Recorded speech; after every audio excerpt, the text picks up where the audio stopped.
Le vin, c'est quelque chose qui doit profondément vous toucher au plexus, vous émouvoir, et surtout pas dans les neurones. Le Tressalis, c'est le cépage endémique de notre appellation. Les gens font du vin pour gagner des ronds, moi je fais du vin parce que ça me plaît, parce que j'ai envie de faire du bon vin. La terre d'ici, ça s'appelle du poudingue. La biodynamie, ça n'est pas une recette, c'est une conviction profonde qui doit vous conduire. Au cœur des vignes, le podcast de Mediavino. Au cœur du vignoble jurassien, le crément trace son propre chemin. Avec Éric Piquet, représentant de l'appellation, nous explorons son histoire, les marqueurs de son style et les enjeux d'une bulle singulière façonnée par un territoire unique et des cépages de caractère. Crément du Jura, Éric Piquet, 30 ans d'effervescence et d'élan. Alors je me retrouve avec Éric Piquet qui est représentant des créments du Jura pour une réunion officielle à Paris autour des créments. Les vins du Jura ont plutôt le vent en poupe depuis quelques années. Est-ce qu'il en va de même pour les créments du Jura ? Justement, les créments du Jura ont plus que le vent en poupe puisque c'est même notre porte de sortie pour les vins à l'export. Puisque c'est même le premier produit qui se vend avant les autres produits. Avant les tranquilles. Oui, donc justement, les créments nous font rentrer et après on peut se permettre de placer nos autres produits pour la suite. On le remarque depuis quelques années.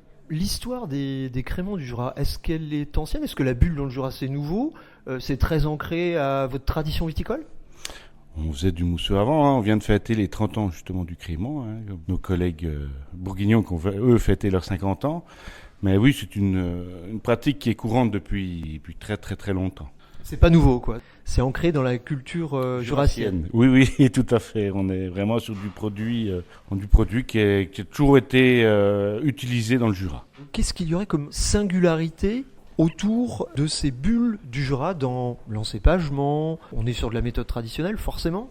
Ah oui, donc tous les cépages du Jura sont concernés. On peut tous les introduire dans la partie crément, puisque les 5 cépages, Pinot Noir, Poulsoir, Trousseau pour les rouges, Chardonnay, Savagnin en blanc, tous les cépages maintenant peuvent rentrer dans l'élaboration du crément.